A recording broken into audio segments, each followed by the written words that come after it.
Welcome to Burlap Teachers. Enjoy the video. You begin by confirming the infotainment model and the installed software version so you fetch the correct update. Once done, make sure the car battery is above 50% or plug in a charger to avoid interruption. Then, choose your delivery method. Connect the head unit to Wi-Fi or insert a USB stick preloaded with the VW update file. You're starting the update now. Follow the on-screen prompts to move to the installation menu and avoid powering off the system. You'll open Settings, go to System, then Software Update and select your chosen source. If you use Wi-Fi, the unit downloads and verifies the package. If you use USB, you select the update file and let the system check it. During transfer, the screen will show progress and verification steps. Do not remove power or USB.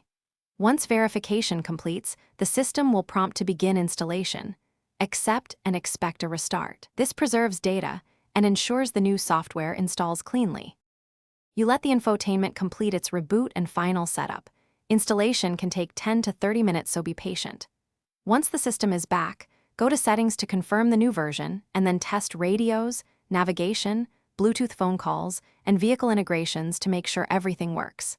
If you see error messages or missing features, try the update again from a freshly formatted USB or stable Wi-Fi.